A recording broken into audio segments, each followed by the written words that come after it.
ne dispose pas de plans qu'on appelle le plan d'aménagement, le plan d'occupation. Nous aurons l'occasion, hein, vous pouvez avancer ça, mais vous allez nous dire les réformes que vous comptez justement implémenter pour répondre à ces défis à travers la République. Au niveau du ministère de l'Environnement, la question de la gestion des déchets, tri, recyclage et gestion de ces déchets. Vous savez que partout au monde, si vous avez une usine qui fabrique des emballages en plastique, vous devez investir également dans la chaîne de gestion des déchets, soit au-delà des services de la ville ou de l'entité concernée.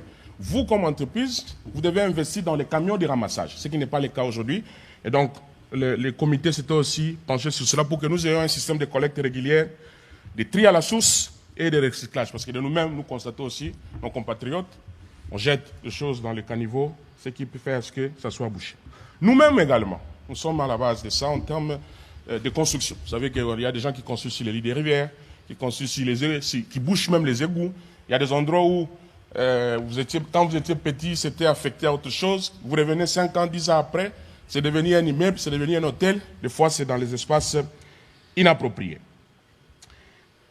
Au niveau toujours technique, le gouvernement avait identifié un certain nombre de voiries et de routes, en tout cas qui sont d'une importance capitale pour permettre, dans le cadre du pilier numéro 3 du gouvernement, à savoir l'aménagement du territoire et assurer la connectivité maximale, que les routes, le programme de réhabilitation, je crois que vous avez vu, ce soit à Kinshasa ici, la ville est en train de faire, et notre collègue le ministre des Travaux publics a exposé sur un certain nombre de programmes de modernisation et d'accessibilité de nos routes. Et je vais revenir, comme vous avez vu, vous avez dit à la fin, pour ce qui est vraiment de l'aménagement. Ça, c'est de façon générale, cher Patrick, les différentes mesures qui ont été prises sur le plan technique. Enfin, sur le plan légal, notre collègue, la ministre d'État, ministre des Affaires foncières, a sollicité et obtenu du gouvernement l'exécution de son arrêté, l'arrêté qu'elle avait pris dernièrement, pour ce qui concerne le morcellement. On se retrouve actuellement où des maisons 5 sur 5... Demi. Et donc, le gouvernement a demandé à ce que cela soit respecté, en tout cas l'arrêté du 20 février 2025. C'est ma collègue, la ministre des Affaires foncières. Ils ont également rappelé la descente qu'ils avaient effectuée avec le collègue, le ministre de l'Humanisme, pour aller visiter les sites à problème. Et le gouvernement a demandé à ce qu'elle avait sollicité à la 23e réunion du Conseil des ministres, qu'on puisse procéder immédiatement à la destruction de tous les ouvrages qui se trouvent dans les sites qui ont été qualifiés conformément au plan comme des sites à risque. Et donc, le gouverneur de la ville, il avait donc été demandé à notre collègue, le ministre, le VPM intérieur, pour que immédiatement que le gouverneur de la ville puisse se pencher sur cette question pour procéder à la destruction de ces constructions anarchiques. Et toujours au niveau légal, le secteur de l'aménagement du territoire, nous allons y revenir, avait posé le problème de la problématique de la réglementation dans le secteur de l'aménagement qui souffre aujourd'hui d'un cadre normatif.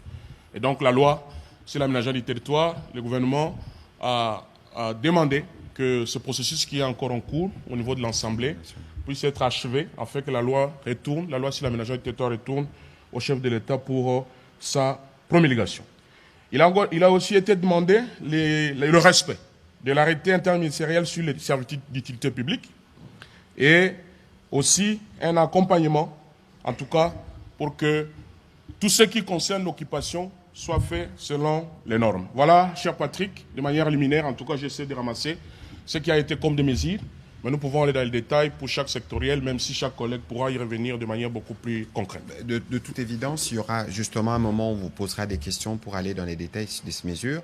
Mais, Monsieur le ministre d'État, vous convenez avec nous que si nos villes étaient bien aménagées, on n'aurait pas eu autant de dégâts, parce qu'on ne peut pas empêcher aux pluies de tomber ni aux catastrophes naturelles de survenir, mais on peut, de par notre comportement, de par la manière d'aménager, éviter que nous ayons des dégâts de ce type. Alors, qu'est-ce que vous avez pu engager comme réforme en tant que ministre d'État de l'aménagement du territoire pour préparer justement les pays à avoir un cadre d'aménagement bien respecté de tous.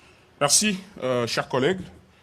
Comme vous le savez, les territoires font partie des éléments constitutifs d'un État. L'État a 4 éléments, vous le savez très bien. Vous avez un pouvoir politique qui est assis sur une population, et cette population, on les trouve sur un territoire. Et ce pouvoir doit faire l'objet d'une reconnaissance sur le plan national et international, ce qu'on appelle la souveraineté. Et donc, les territoires qui est mal aménagé,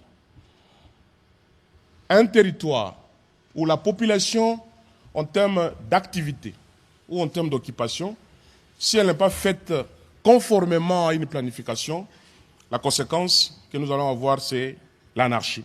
C'est ce que nous vivons aujourd'hui, où chacun se permet de faire ce qu'il veut faire, que ce soit des projets publics, que ce soit des projets privés, qui ne respectent aucunement quoi que ce soit.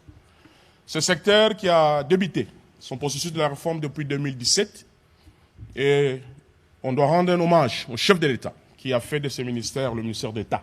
C'est pour la toute première fois où l'aménagement a été érigé et élevé au rang du ministère d'État. Ça veut dire que ça montre l'importance que le chef de l'État a accordée à ce secteur. Et tout de suite, on s'était mis au travail. Nous avons donc eu, au mois de juillet 2020, un outil extrêmement important qui est la politique nationale d'aménagement du territoire, qui n'est rien d'autre que, vous savez, l'aménagement d'un territoire, cela dépend de ce que nous on veut faire de ce territoire. Mais donnez-nous des exemples concrets Okay, pour qu'on comprenne c'est quoi. On parle d'aménagement, on parle d'urbanisme, on parle d'affaires foncières, mais quelle est la spécificité et l'importance justement de ces ministères que le président de la République a bien voulu élever au rang des ministères d'État? Alors, au-delà de l'ordonnance portant attribution des ministères, vous êtes d'ailleurs concerné, chaque ministère a ses attributions. L'urbanisme concerne, comme le mot le dit, le milieu urbain, donc au niveau des villes. Et l'aménagement, c'est au-delà du milieu urbain, ça va bien au-delà de ça. De manière concrète, donc la ville de Kinshasa, là où les communes, là où nous sommes, tout ce que nous avons, par exemple, Lingwala, Gombe, c'est du ressort de l'urbanisme. Oui, ça c'est dans le milieu urbain, ça c'est l'urbanisme. Ça c'est l'urbanisme. Voilà pourquoi dans les temps, c'était des ministères qui étaient ensemble. Tout à fait. Voilà. Mais je vais d'abord revenir pour que vous compreniez. Si on estime qu'une église peut être en face d'un bar, c'est un choix qu'on fait. L'utilisation de cet espace physique.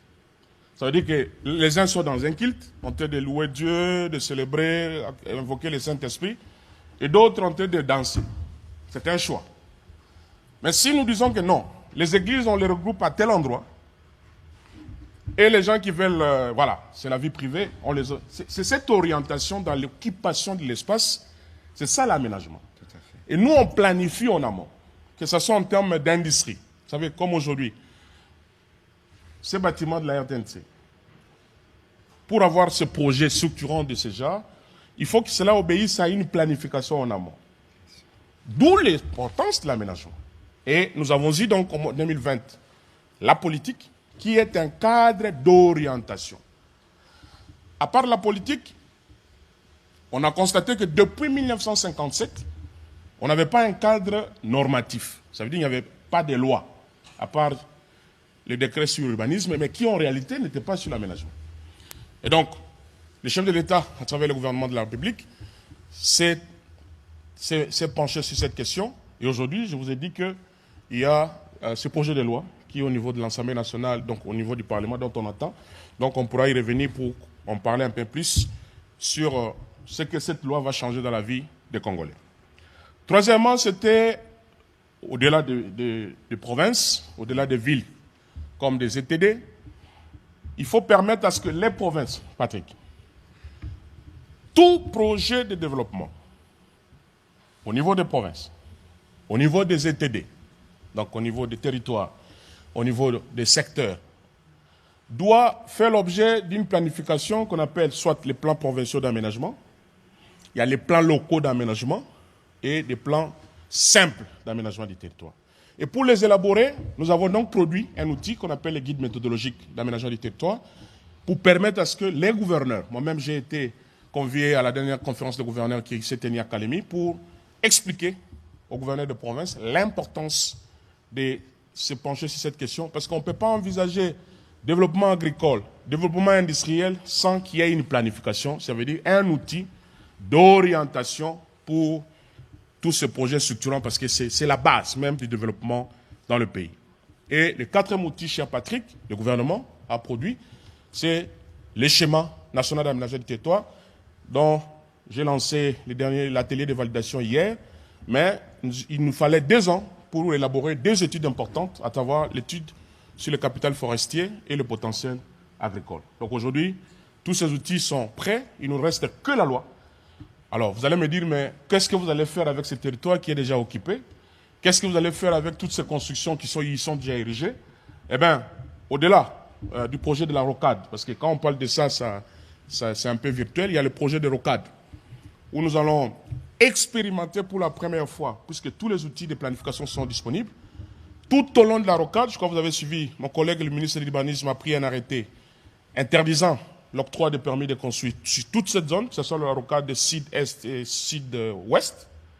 La ministre des Affaires foncières, la Mineta, ministre des Affaires foncières, a interdit la délivrance des titres sur toute cette zone toute la rocade, parce qu'on veut faire de cette rocade une zone avec des zonages pour affecter là où on peut avoir des stations d'essence, là où on peut avoir les hôtels, là où on peut avoir des sites d'hébergement, là où on peut avoir toute cette planification dans l'occupation. Nous allons l'expérimenter tout au long de la rocade du projet avec la réévaluation du contrat avec la SICOMINE. Voilà un peu, cher Patrick, ce qui a été fait au niveau de l'aménagement du territoire. Et la mise en œuvre de tous ces outils vont nous permettre d'avoir effectivement un territoire résilient. Et là, avec l'AFD, l'Agence française de développement, notre collègue le ministre des Finances a signé une convention de prêt de 58 millions d'euros. Ça sera une expérimentation d'une ville durable de Boma, lequel projet est piloté au sein de mon ministère par l'Agence nationale d'aménagement du territoire, l'ANAT, qui est une des innovations, parce que je vous ai parlé du cadre normatif, mais il fallait également une évolution au niveau institutionnel. Et donc nous avons mis en place l'ANAT, qui est l'Agence nationale d'aménagement du territoire, qui va piloter ce projet de ville durable de Boma, 58 millions d'euros. Il y a le FONAT, le Fonds national d'aménagement du territoire, que nous avons créé depuis que nous sommes à la tête de ces ministères. Nous avons l'ONAT, qui est l'Observatoire national d'aménagement du territoire, qui est l'équivalent de l'OVG, donc l'Observatoire volcano de Goma, qui, au sein de l'ONAT, vous aurez des OPJ, des officiers de police judiciaire à compétences restreintes, qui auront pour rôle, après avoir prêté serment devant le procureur de la République, d'aller constater comment se font les occupations. Et donc, si on trouve un ouvrage, prenons qu'un endroit qui était affecté pour un terrain de football, un individu a un permis pour construire un immeuble de 10 étages, eh bien, on va faire surseoir immédiatement ce projet parce que ça ne correspond pas à la planification et à l'affectation de cet espace. Et la loi qu'on attend va bouleverser nos vies parce qu'il y a une notion moderne du droit pénal de l'aménagement du territoire où, cher Patrick, l'inobservance des règles de planification spatiale, si jamais cette loi est promulguée, est élevée au même rang, au même titre qu'une incrimination au droit pénal. Donc tu peux faire l'objet d'emprisonnement, tu peux faire l'objet de paiement des amendes et tant d'autres sanctions. Voilà ce qui va arriver si jamais ces outils se mettent en place. Voilà. Merci beaucoup, Monsieur le ministre d'État, pour ces éléments que vous avez apportés, à la fois sur les mesures qui ont été prises pour nous assurer que nous prévenons, en tout cas, plus de sinistrés en cas de survenance de catastrophes naturelles, mais aussi ce que vous faites en termes de réformes dans les secteurs de l'aménagement du territoire, qui est en fait des secteurs englobants, à la fois l'urbanisme et les affaires foncières, et ce qui définit d'ailleurs notre manière de vivre sur les territoires. Alors, on va commencer la série des questions avec M. Pichou Moulumba, qui sera suivi de M. Patrick Lacoué.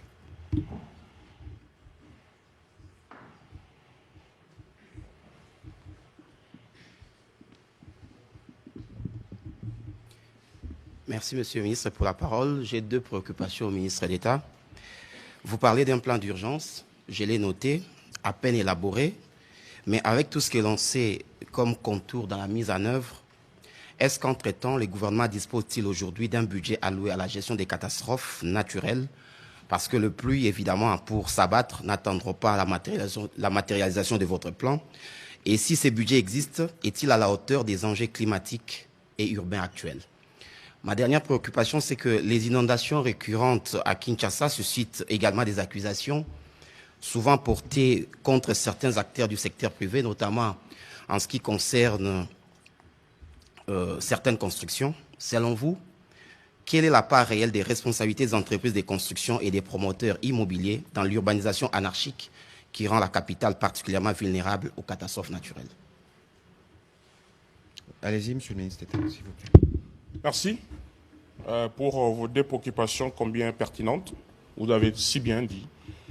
Les politiques publiques sont mises en œuvre à travers du budget.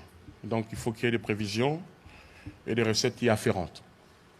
J'espère aussi que vous avez lu la loi des finances 2025 qui est en cours d'exécution. Donc vous trouverez, si vous êtes journaliste, donc c'est prévu, en tout cas au niveau du ministère de l'Intérieur, parce que je vous ai parlé du comité d'alerte des urgences. Et donc, vous savez, la soutenabilité du budget au-delà des recettes publiques internes. Nous avons également des partenariats techniques et financiers, nous avons des aides. Il y a plusieurs mécanismes de financement du budget de l'État. Donc on ne peut pas prendre une décision qui engage une dépense publique sans qu'il y ait une soutenabilité au niveau du budget. Ça, vous pouvez vous apaiser pour ça. La part de responsabilité des entreprises, eh bien, par exemple ici, la partie zone, disons, la partie nord de la ville de Kinshasa, dispose d'un outil qu'on appelle les SOSAC, les schémas d'orientation stratégique de la ville et province de Kinshasa. Mais que personne ne suit ça. Ce qui se fait dans la pratique aujourd'hui, c'est que vous, comme vous êtes là, peut-être que vous avez déjà fait ça, vous appelez un architecte, un brillant qui a fini à l'IBTP ou je ne sais pas quoi dans les bâtiments, vous dites, écoute, j'ai un terrain de 20 sur 20 que je viens d'acquérir, vous avez pris un avocat, parce que je sais que vous êtes très respectueux des textes, l'avocat vous a suivi, vous a accompagné, vous êtes allé au cadastre, vous avez votre certificat d'enregistrement. Et on vous exige la mise en valeur, et donc il faut construire. Vous faites un plan, vous dites, moi, il me faut 20 étages. L'architecte vous dessine 20 étages. Il va sur Internet, prend les photos, il fait avec l'intelligence artificielle aujourd'hui, il suffit de dire, produisez-moi un plan de 20 étages. Je crois que certains métiers vont disparaître, y compris les avocats aussi, hein, avec le temps, parce que avec l'IA, on ne sait jamais. Et vous avez un plan. Vous faites les études techniques, les études des sols pour dégager les plans de structure et tout, un plan d'exécution. Soit vous avez l'argent cash, ou dans une banque, et vous commencez à construire. La conséquence, c'est que le matin, les gens qui avaient des maisons basses à vos côtés, l'entreprise, normalement, qui respecte les normes, avant de produire ses plans ou de le faire valider, doit être honnête pour dire à son client, plotons ce plan dans le plan d'affectation, dans le plan d'aménagement du territoire. S'il ne le fait pas, c'est une question de responsabilité. Je dirais même une responsabilité professionnelle. C'est comme moi, un avocat, nous on dit toujours que l'avocat n'a pas d'obligation de résultat, mais c'est l'obligation de moyens. Oui, mais l'obligation de moyens, c'est aussi dire la vérité.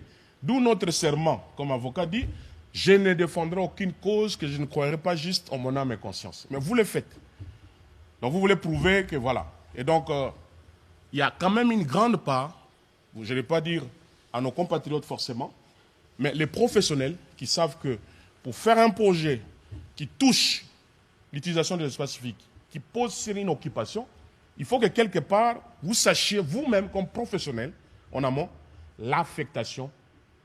C'est aussi un plaidoyer que j'ai fait pour que l'ordre des architectes, que nous revenions dans une société où chaque ordre professionnel joue son rôle. Les avocats, les architectes, parce que les architectes qui sont dans un ordre qui est réglementés, ils peuvent être suivis disciplinairement parce qu'ils ont quand même leur part de responsabilité. Au-delà du fait qu'ils sont des sociétés de construction, je les encourage. L'État a aussi pour rôle de promouvoir l'entrepreneuriat privé, mais, chers amis, je vous dis qu'ils ont quand même leur part de responsabilité dans ce qui arrive. Parce que si vous allez leur poser la question, chaque plan qui est déposé pour obtenir le permis de construire est signé par un architecte. Mais est-ce que ça a été fait conformément à la planification de cet espace ou pas? Voilà. Voilà, on va prendre les questions de M. Patrick Lacoué. On va demander à Welcome Ngimbi et à Christopher Ochokoum de se préparer pour leurs questions. Merci beaucoup, Monsieur le ministre, pour la parole. Monsieur le ministre d'État, vous avez des services pour vous accompagner dans votre mission. Est-ce que les prévisions de ces services, je prends l'exemple de la Mételsat, sont suivies et exécutées? Nous sommes dans le cas des inondations. La Mételsat avait donné des prévisions sur ces fortes pluies, est-ce que ces différentes prévisions sont suivies et respectées? Tout à l'heure, vous avez de manière magistrale expliqué les fondements de votre ministère. Mais au regard de ces explications et la réalité sur le terrain, est-ce qu'on peut dire aujourd'hui que votre ministère ne fait pas bien son travail? Monsieur le ministre. J'aime bien la question. Hein. Votre ministère ne fait pas bien son travail. J'aime bien la question. Non, chers compatriotes, chers amis. D'abord, oui, Metelsat, c'est un organe technique qui est sous la tutelle du gouvernement. Je crois que c'est le ministère de la Recherche scientifique, si je ne m'abuse pas, qui a la tutelle. Ils produisent des rapports prévisionnels qui permettent à ce que l'exécutif puisse prendre des mesures idoines pour prévenir. Mais au-delà des Metelsat, aujourd'hui, j'ai la joie de vous informer que notre pays a accédé au GEO. GEO, c'est le groupe d'observation de la Terre, qui est une organisation internationale qui regroupe une centaine de centres de recherche qui s'occupent de tout ce qui est produit de données géographiques sur la Terre. Et donc, grâce au leadership de son excellence, c'est avec le chef de l'État aujourd'hui, parce que c'est le ministère de l'Aménagement qui pilote ça, l'accession à cette organisation nous permet d'avoir des données fiables auprès de la NASA et tant d'autres grands centres de recherche. Donc, nous allons, dans les jours à venir, parce que là, on est en train de mettre les GEO-RDC, qui va nous permettre, avec les géoportails, et c'est aussi des innovations qui sont au niveau de l'aménagement du territoire, pour nous permettre d'avoir des données. Donc, il y a des prévisions, certes, mais je vais vous donner par exemple un cas. La rivière Ndjili qui se jette sur le fleuve Congo, il nous avait été expliqué par les techniciens qu'en 2002, avait une largeur de 64 mètres. Aujourd'hui, il n'y a que 24, 22 ou 24. 24. Donc, il y a 40 mètres où l'homme, nos compatriotes, ils se sont invités à aller remblayer la rivière Ndjili, ce qui fait que la quantité d'eau qui vient pour se jeter dans le fleuve ne supporte plus cette voie d'évacuation. Le passage rétrécit. Donc, on était à 60, on est réduit à 20. Donc, vous voyez que la largeur ne tend plus celle qu'elle était. Donc, la tendance pour les eaux, c'est de déborder. Et en tout temps, vous savez qu'à chaque construction qu'on érige, il y a une quantité d'eau qui se jette sur cette construction-là. Mais il faut qu'il y ait, c'est pas pour rien qu'il y a, on met toujours les gouttières ou les voies d'évacuation. Tout ça, c'est calculé pour qu'on sache la quantité d'eau et son évacuation. D'où ça nous avait même été proposé le système d'étiage. C'est comme un peu, on met, pour commencer à surveiller, dès qu'on atteint tel centimètre, on peut faire des alertes. Voyez-vous? Et donc, au niveau de notre service, au niveau de l'aménagement du territoire, nous avons ce service-là avec la Géo qui va nous permettre à ce que nous puissions vraiment nous pencher sur cette question des données fiables qui permettent d'anticiper et surtout la question de gestion de catastrophes. C'est très très important. Je ne sais pas si il y avait encore une deuxième question sur... Oui, allez-y. Oui, en fait, la deuxième question, si vous permettez, c'est que les attributions de votre ministère, au regard des réalités sur le terrain, des aménagements sans normes, et aujourd'hui, je pense bien que le gouverneur a lancé la démolition sur la baie de Ngalema, mais comment est-ce qu'on est arrivé à ériger sur ces zones alors que, normalement, ces zones sont restées pendant plusieurs années sans être aménagées, excusez. Alors, pourquoi ces cas-là, alors qu'il y a un ministère d'aménagement du territoire qui doit prévoir des zones d'édification? Si vous m'avez très bien suivi, je vous ai parlé... D'abord, l'aménagement n'est comme ministère que depuis 2017. Donc ça fait aujourd'hui 8 ans. On est en 2025. C'était un secteur nouveau qui venait d'être consacré dans la Constitution de 2006, tel que complété et modifié en 2011, à l'article 203. Il fallait produire des outils de planification, dont je vous ai dit ici, il fallait une politique. La politique, c'est un instrument d'orientation de qu'est-ce qu'on veut faire de nos 2 310 km². Comme j'ai dit, si on décide aujourd'hui de mettre les hôpitaux en face des bars, c'est un choix à faire. Et donc la PNAT qui a fait l'objet de vulgarisation dans presque toutes les provinces, c'est un outil important. Il ne fallait pas s'arrêter seulement à la plate. Il fallait avoir un cadre normatif. Parce que l'aménagement, aujourd'hui, n'est régi que par l'ordonnance portant attribution des ministères, qui est un acte réglementaire.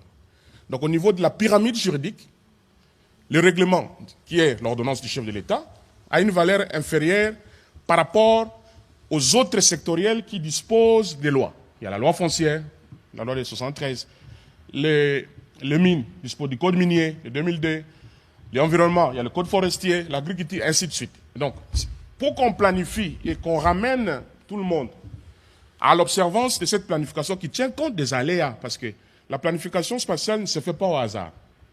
Quand on dédie un espace pour, par exemple, les zones économiques spéciales, il y a les études de vulnérabilité qu'on fait, il y a les zonages qu'on fait, pour voir la résilience de cet espace, si ça peut correspondre ou pas à telle autre activité. On veut construire un nouvel aéroport. Il faut qu'on questionne le plan d'aménagement du territoire de cet endroit-là. Parce que déjà, on va dire que les structures, les constructions de base qu'on peut ériger à tel autre endroit est pensée en amont. Et donc, pour répondre à votre question, nous avons passé le temps. Ce sont des réformes énormes que nous avons faites. Avant, on n'avait pas la NAT. Aujourd'hui, nous avons la NAT. On n'avait pas l'ONAT. Aujourd'hui, nous avons l'ONAT pour surveiller, pour contrôler. Parce que dans nos attributions, nous avons la conception et l'élaboration des plans d'aménagement du territoire. C'est ça le SNAT. Je vous ai parlé du schéma national. On vient de finaliser ça pour les 2 345 km². Il fallait faire un travail de collecte de données. On a envoyé des techniciens, des ingénieurs dans toutes les 26 provinces. Ça prend du temps. Vous savez, nous avons nos contraintes de voies de communication, d'accessibilité, mais toutes ces données ont été rassemblées. Il fallait également produire les 2 études, potentiel agricole et capital forestier. Et donc là, on est prêt d'avoir un outil, le SNAT. J'ai également, dans mes attributions, l'évaluation des potentialités du territoire national en ce qui concerne les ressources naturelles. Je vous informe que nous avons l'annuaire sur les ressources naturelles du sol et des sous-sols, qui est déjà produit, un atlas, mais qui fera l'objet d'actualisation chaque année. Pour vous dire qu'on ne dort pas. Vous savez, avec Fachi, on ne dort jamais. Moi encore avec Maman Judith Soumino. J'ai dans mes attributions les contrôles et la surveillance de manière permanente de l'utilisation du territoire national. Je vous ai dit qu'on a mis en place l'ONAT, l'Observatoire national d'aménagement du territoire, qui sera un corps des OPJ pour aller surveiller. Donc cette attribution, il y a un organe qui n'existait pas avant. Et donc nous avons créé ça. L'établissement des programmes et des stratégies de mobilisation des ressources. Nous avons aujourd'hui Kinshasa Mercantile, KME, je crois que vous avez suivi, où on va avoir une bourse de valeur.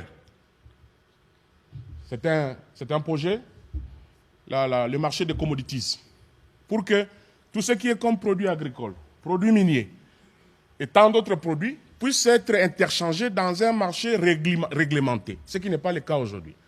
Et donc il y a la KME, la Kinshasa Mercantile Exchange.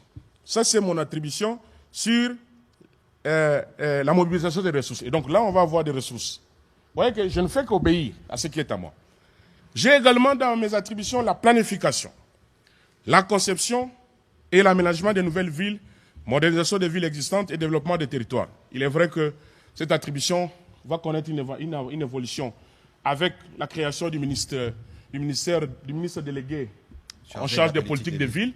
Donc ça sera une attribution qu'on va partager avec lui et on le fait. Vous savez, le gouvernement fonctionne sur base de la solidarité, la complémentarité. Et donc tout ce que je fais, l'ordonnance dit, en collaboration avec les ministères IA, les affaires foncières, l'urbanisme.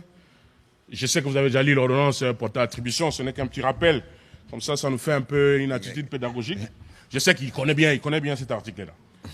Ainsi que les transports. Vous serez étonné que l'aménagement concerne également les transports. C'est-à-dire que quand le ministère des Transports initie un projet structurant de construction des aéroports, dans le cadre de la mobilité urbaine, vous m'avez vu à un moment donné, j'ai été intéressé par la question des téléphériques. J'ai vu la blague, on me dit, mais Luando, où est ta téléphérique là? Oui, parce que la mobilité, la question liée au transport concerne également l'aménagement, parce que cela doit se greffer sur un programme et une planification dans l'ensemble. Je suis également en collaboration avec le ministère du Développement rural, mon collègue le ministre d'État de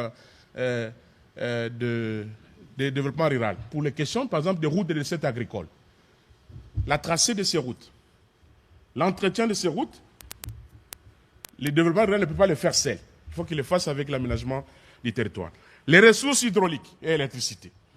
Pour la question d'accès à l'eau, vous allez voir, par exemple, dans le cadre du projet de ville durable de Boma, on est en collaboration avec mon collègue le ministre des Ressources hydrauliques pour les postes eau et électricité, dans le cadre des énergies renouvelables. Parce que nous voulons migrer vers ce qu'on appelle les villes durables, ça veut dire les villes qui tiennent compte des générations futures. Voilà, donc on va, il sera 20h dans quelques minutes, on va rendre l'antenne et nous allons continuer l'exercice. Après le journal, les gens pourront suivre. Mais le petit commentaire que je peux me permettre avant, c'est qu'il faut considérer que pendant des longues années, on n'a pas trouvé des solutions.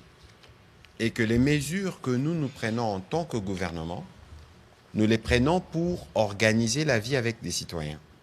Et donc, bien au-delà de ce que le ministre d'État est en train de nous dire, il y a une responsabilité de nous tous. Lorsque vous voulez acheter une maison, lorsque vous voulez qu'on la construise, où est-ce que vous achetez, qui va la construire, de quelle manière et dans quel espace. Voilà plus ou moins ce qu'il faut avoir. Et pour te compléter un peu rapidement, Patrick, vous savez, on a aussi un problème de culture. L'indice de richesse chez nous, c'est quand tu as une maison. Tout le monde rêve d'avoir une maison. Mais où il faut avoir cette maison, c'est ça la grande question. Il faut un peu de discipline pour que nous ayons un territoire aéré, comme ça se fait ailleurs. Vous voyagez, vous voyez quand vous voulez atterrir sur Roissy, à Air Tambo, vous voyez comment les rues sont bien tracées. Ce n'est pas comme maintenant, tôle rouge, verte, violet, façade avec des faïences, avec des carreaux. L'autre, mais ça fait désordre. Et pourtant, l'aménagement, c'est le ministère du beau. Pour avoir cette beauté-là, il faut planifier ça en amont. Merci. On va prendre les questions de M. Welcome Gimbi.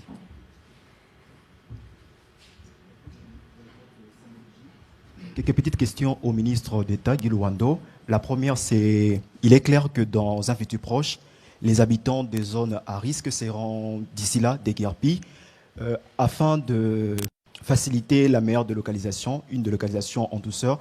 Qu'est-ce qu'a prévu le gouvernement pour cela? Est-ce qu'il y a des sites prévus pour héberger temporairement ces derniers? Et puis la deuxième question, vous l'avez évoqué sommairement au sujet de la gestion des déchets, qui par ailleurs, entre guillemets, reste mitigée, parce qu'il y a d'une part le cas de figure de Kinshasa où le 10,05 a été adopté en 2011, mais qui souffre de son application. Qu'est-ce qui doit être fait pour que toutes les lois y référentes puissent avoir un impact sur le terrain? Et puis la dernière question, c'est par rapport, s'il faut renchérir un petit peu, parce que vous l'avez évoqué aussi sommairement, mais s'il faut entrer un peu en profondeur sur la est-ce qu'il y a une politique fixée sur les investissements dans les espaces protégés? Est-ce que cela respecte-t-il le système de mise en concurrence formelle? Merci pour la question. D'abord, je tiens à rassurer nos compatriotes que le chef de l'État, Félix Antoine Tshisekedi Tshilombo, et Madame la Première ministre du chef du gouvernement. RTNC.